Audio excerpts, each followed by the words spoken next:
Okay, so whenever I turned 19, well, I've been working adult like since I was like 16. Not Sorry, like, what's that now? Not like porn though, but like I was like dancing from like 16. Like I had like sugar daddies online whenever I was 16. Wait, really? That's definitely not legal. I was still a virgin. Like I never slept with anyone. So you were just hustling? Yeah.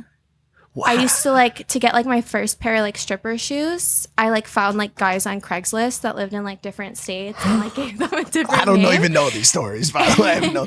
And I think like I used the name Danny and I was just talking to them and I'm like and they'd like I'd like pick out stripper shoes that I wanted and they'd send them to me and then like I'd send them pictures of like my feet in them and I was like 16 and so I got like my first pair of stripper shoes and I went to the strip club. What are stripper shoes? Like heels? Like the clear like shoes, like the big heels. Yeah.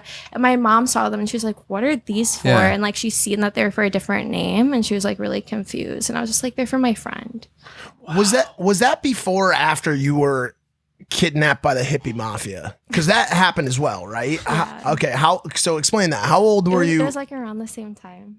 Okay, so can you explain this? You were a troubled teenager, is it safe to say? Or maybe you just didn't find your way right off the bat? I had like something happen like earlier on and before that I was like a really good kid. Like I was in cheerleading, like I was just like perfect. And then I had like this trauma and then I found it like hard to fit in with people. And so I found like these other people that were just really accepting of everyone. And it was these hippies, but they were actually like criminals. They weren't real hippies. Oh, shit.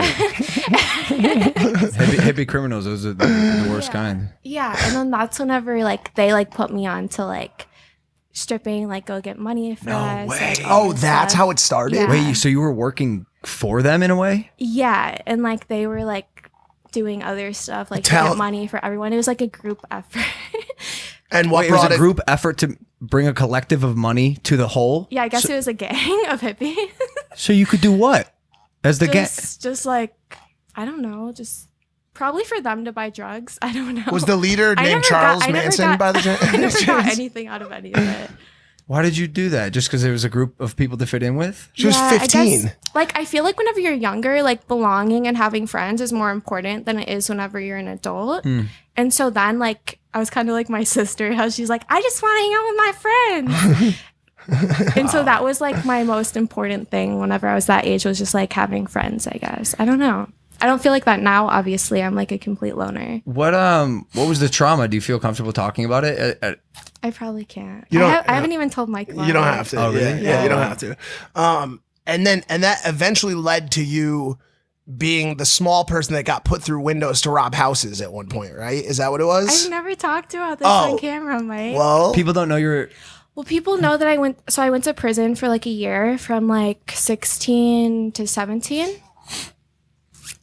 Or like almost 18, actually. As a result of that, what I just talked about, right? Yeah. You were the lookout of this armed robbery. Clan of hippies.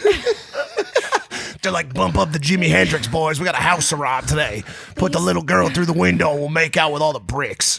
Yeah. What the fuck is going on out there? Yo, imagine me the first time I'm hearing this story. I'm in a new relationship. She's like, before I started doing porn when I was about 16, I was a house robber with the hippie mafia. And I'm like, sorry, could you just play that back one more fucking time? But it's part of the overall story of me and her because I said this on No Jumper and I've said it on a couple other podcasts as well.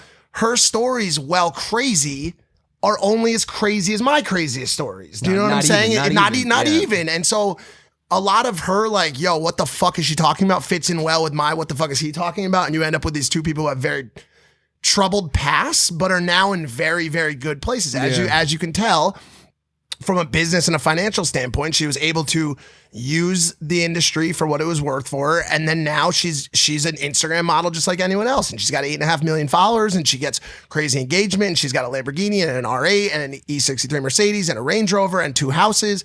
And she's crushed it, you know? And so she was able to pick up the pieces of her past and turn it into something that is wilder than most people will ever accomplish in their entire life. And so it's one of the really attractive things to me about her is just how she was able to flip that. What do you think of that? Thanks, babe. You said it pretty well.